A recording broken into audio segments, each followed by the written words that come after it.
Good evening once again. It's a pleasure to have you join us here on Rwanda Television News. My name is Gloria Mutesi. Starting us off tonight with 230,000 people here in Rwanda now having been vaccinated against COVID-19, these encompassing frontliners against the pandemic and the most vulnerable to it. On Thursday, the President of the Republic, His Excellency Paul Kagame, and the First Lady were also vaccinated. We have this report. Sarish tells us more.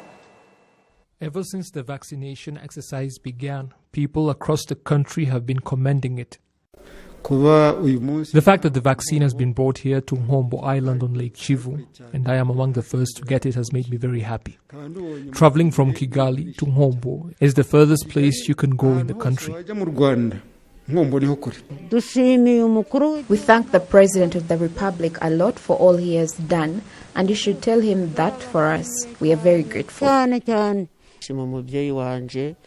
I thank our President for the way he cares for us. Not everyone has been vaccinated yet, and we are among the first to get it, which I thank him for. As vaccinations continue across the country, His Excellency Paul Kagame and the First Lady of Rwanda were on Thursday vaccinated at the King Faisal Hospital here in Kigali. The exercise began on Friday last week with frontliners in the fight against the pandemic and the most vulnerable to the virus being given priority. You are journalists. Tell me where you have seen a president think of vaccinating inmates first the way they have done here. He is indeed a person of integrity. I wasn't thinking that I will get this vaccination very soon like this. It's because I know vaccination is not easy. It's not easy to get, and it's not easy for a refugee like me to be vaccinated. I really appreciate what they helped us with, and I thank them from the bottom of my heart that they have really vaccinated us. I thank them. Since the first case of COVID-19 was identified in Rwanda on the 14th of March last year, more than 1 million tests have been taken, with more than 19,800 infections found. As of Wednesday, the virus had killed 271 people. Still on presidential matters, earlier today, President Paul Kagame received Right Honourable Patricia Scotland ahead of CHOGM 2021, which will be hosted in Kigali this June, alongside the Minister of Foreign Affairs and International Cooperation, Dr. Vincent Biruta. Now it's all gears go as the Secretary-General of the Commonwealth, Right Honourable Patricia Scotland, assures that the Commonwealth Heads of State and Government meeting will take place on June 21st, 2021. The Secretary-General is in Rwanda for a 3-day visit to discuss CHOGM 2021 preparations, as well as other issues of global interest, including COVID-19 and climate action. Our very own Fiona Mbabazi sat down with the Secretary-General and filed this report. Rwanda is absolutely ready. In an exclusive interview with RBA, the Secretary-General of the Commonwealth, Right Honourable Patricia Scotland, said that despite the global pandemic that has hit hard countries, CHOGM, which was previously postponed, will be held in 3 months' time. We certainly are committed to having CHOGM right here in Kigali in June. And of course, the world has gone through the most terrible time. If you think about where we were last March, when consideration was being given to CHOGM taking place in June 2020, we were still hopeful, and then people didn't really understand how terrible COVID-19 was going to be, how pernicious, how it was going to permeate all of our lives. And it was postponed last time because we were relatively hopeful, I won't say confident, that by June 2021, we would have COVID pandemic far behind us. You know, we want to be together. We want to hopefully be able to embrace each other again. We want to come together as a family. We've done extremely well doing all our meetings virtually. So all the ministerial meetings are virtual and have been virtual, and they've been very successful.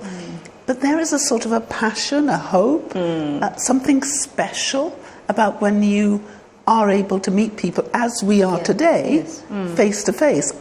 After visiting multiple venues of the summit, the Secretary-General said that Rwanda is ready to host the event, guaranteeing an efficient and safe environment. Absolutely ready. If you think about the venues which have been constructed specifically for CHOGM, The CHOGM task force is really motoring 100%. They're dotting all the I's, they're crossing every T. I don't think we've ever seen a country as ready and as prepared and as anxious and hopeful about hosting a CHOGM as we've seen this time in Rwanda. It's been a delight, actually, to see the enthusiasm, the commitment and the passion. Leaders of the Commonwealth countries meet every 2 years at the Commonwealth Heads of Government meeting. The theme for CHOGM 2021 is Delivering a Common Future, Connecting, Innovating and Transforming. While in Kigali, global leaders will discuss key issues such as global health security, climate change and gender equality, among others. Rwanda joined the organization in 2009. Well, thank you very much, Fiona, for that report. Now, hotel and restaurant service providers were vaccinated against COVID-19 pandemic on Thursday. Those that were vaccinated say they are happy, and it gives them confidence that their clients will no longer have to worry about being infected with COVID-19. They also say that this vaccine has come at a much-needed time as they are getting ready to host people that are coming to attend the Commonwealth Head of Government meeting. I have just been vaccinated and I am feeling completely fine. This means we will be able to host CHOGM without any concerns of getting infected with the virus. We are now getting ready and we believe all will go well. Being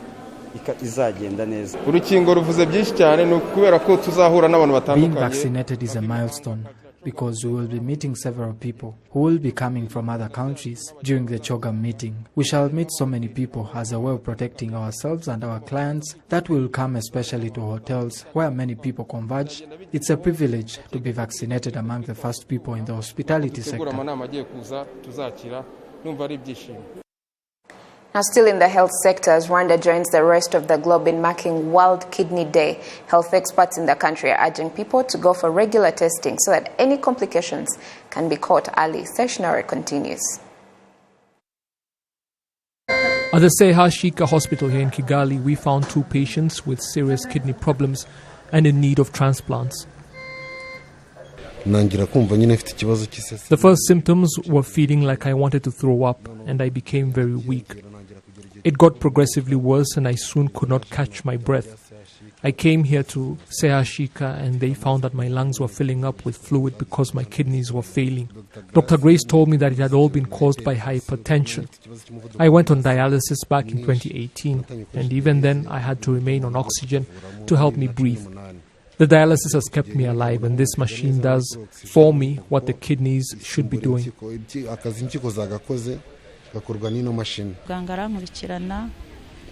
The doctor continued to monitor my condition, and after some time I was told that I need dialysis because my kidneys were no longer functioning, and so I started in June 2019.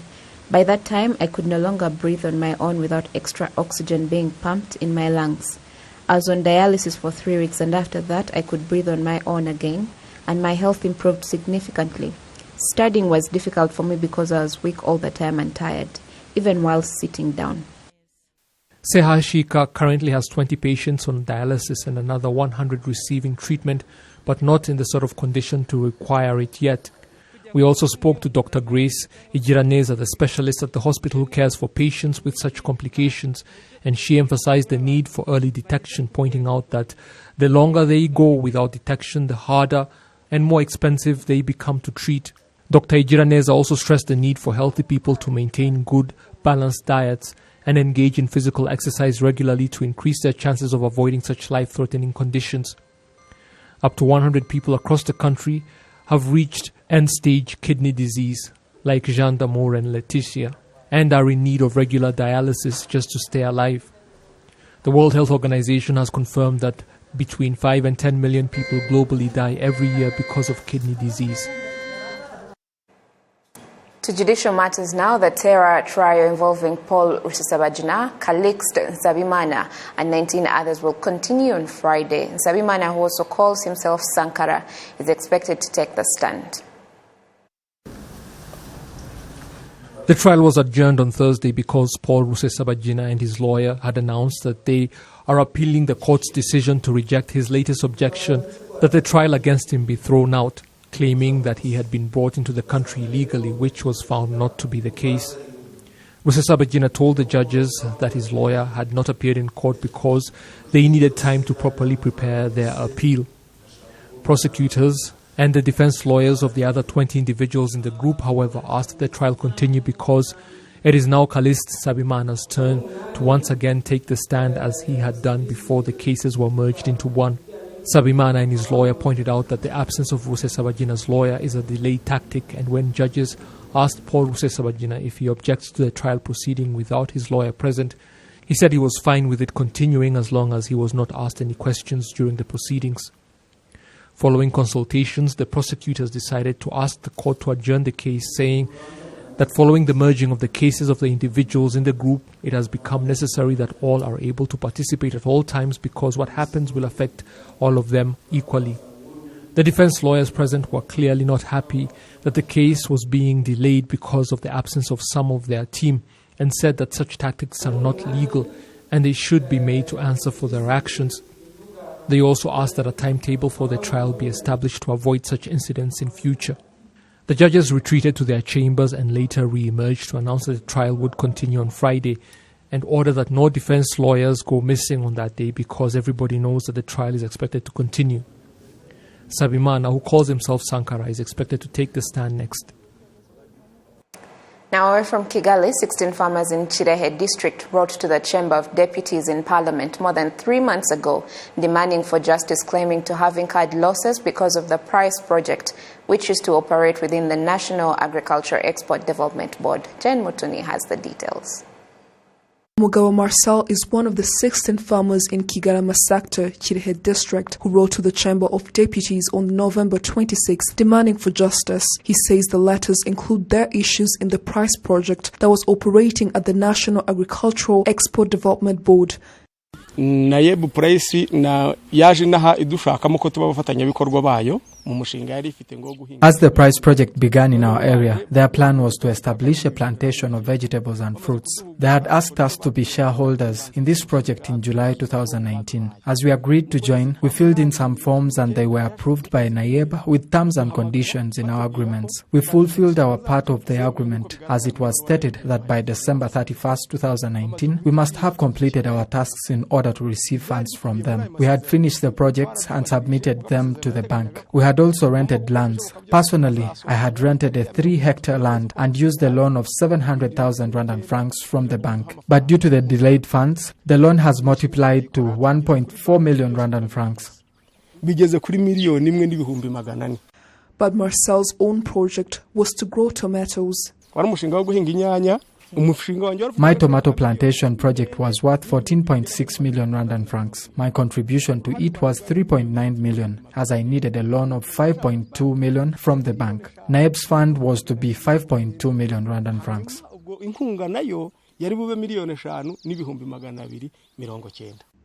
In Kirehe district, 16 farmers are complaining about the lack of funding from the price project which had been promised to them. They say that they are still being ignored by the authorities including NAYEB, BDF and the financial institutions they work with. They say they wrote to the authorities including the Ministry of Agriculture and the Chamber of Deputies last year. According to the information received from the Communication Department in the Parliament, they say the issue of these farmers have been received and is under consideration. Jane Mutuni reporting for RTV.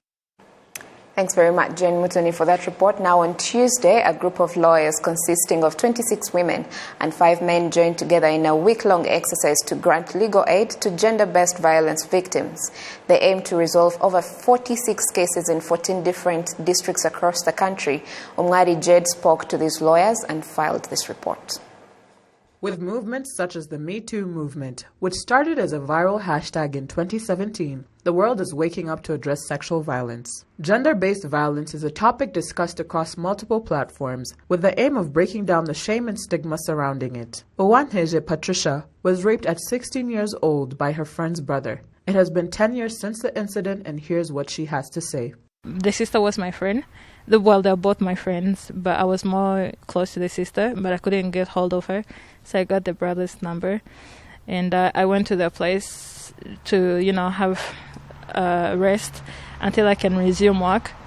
And during my stay, the brother found the right time to like come and, you know, rape me one morning when no one was around. It is difficult to report cases of gender-based violence because the blame is turned back to the victim. When asked why she hesitated to report, this is what Patricia had to say. I didn't report it immediately, and not even afterwards. It took me a couple of years before I could talk about it. I didn't report it immediately because I was frightened, ashamed, and I just couldn't process exactly what had happened. And yeah, that's why I didn't report. During 2018 to 2019, gender-based violence crimes increased by at least 5%. GBV is categorized under 4 sections, mainly sexual, psychological, physical, and economic. Sengoga Christopher, a worker at Health Development Initiative, shares the different ways they educate and raise awareness around sexual violence. I would propose consistency in public awareness and reporting on time.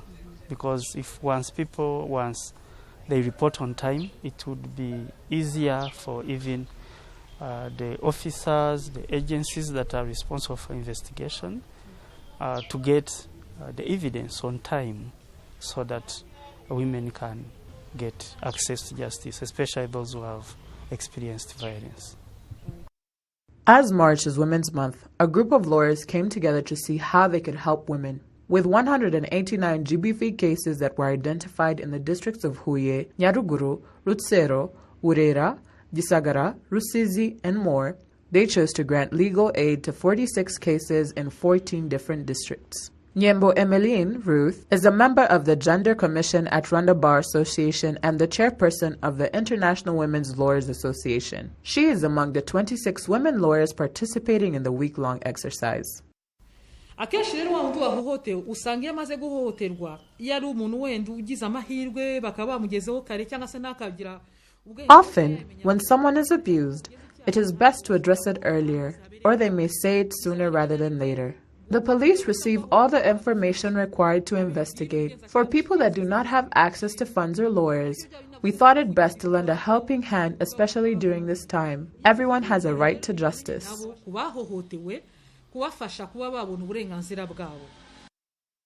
According to figures from the Rwanda Investigation Bureau, they received 2,921 cases of girls who were sexually abused between 2017 to 2018. And in 2018 to 2019, they received 3,215 cases, while in the year 2019 to 2020, they received 4,154 cases. In the last 3 years, they have received 10,210 cases of sexual abuse. The World Bank estimated that by 2019, around 40% of abused women and girls will choose to remain silent.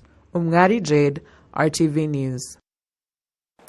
Well, that's it for tonight. Thank you for your company. As always, a gentle reminder to please wear your face mask and do all that is required of you to stop the spread of the pandemic, because no one is safe until we all are. Otherwise, God bless you and keep you. And until next time, I'm Gloria Mutesi.